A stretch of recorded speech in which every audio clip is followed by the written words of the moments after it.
ফজলুর রহমান সাহেব আবার বলে দিচ্ছি, তিনি মুক্তিযুদ্ধকে ধারণ করেন না, সেজন্য 24কে ধারণ করেন না।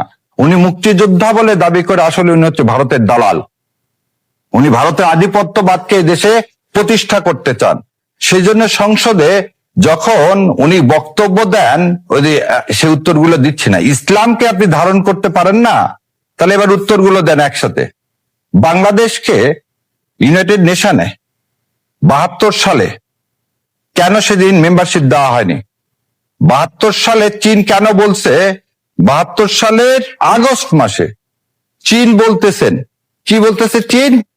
নিরাপত্তা পরিষদে ভেটো প্রয়োগ করলেন। কেন? ইন্ডিয়ান সোলজার হচ্ছে যতক্ষণ না সরবে ততক্ষণ আমরা কি দিব না, আমরা ততক্ষণ পর্যন্ত সমর্থন দিব না। চীন তো আমার স্বাধীনতা চাইছে। সো চীন হচ্ছে, আজকে যখন বলা হয় যে শেখ সাহেব নাকি আপনি কি করছেন, শেখ সাহেবের জন্য সমস্ত সৈন্য ফেরত গেছে, আপনি চীনকে বলেন বাংলাদেশ স্বাধীনতা বিরোধী। হয় চীনের জন্য আপনি বাংলাদেশ পাইছেন, না হলে সেদিন সোভিয়েত ইউনিয়ন এবং ভারত বাংলাদেশকে অঙ্গরাজ্য হিসাবে এক করে দিতেন। এবং তার একটা উদাহরণ দিই আপনাকে, এই যে শ্রীমতী ইন্দিরা গান্ধী 31শে মার্চ 1971 সালে বক্তৃতায় বলতেছেন, পূর্ববঙ্গে সংগঠিত সাম্প্রতিক ঘটনাবলিতে, পূর্ব পাকিস্তান বলেননি, বলছেন পূর্ববঙ্গ।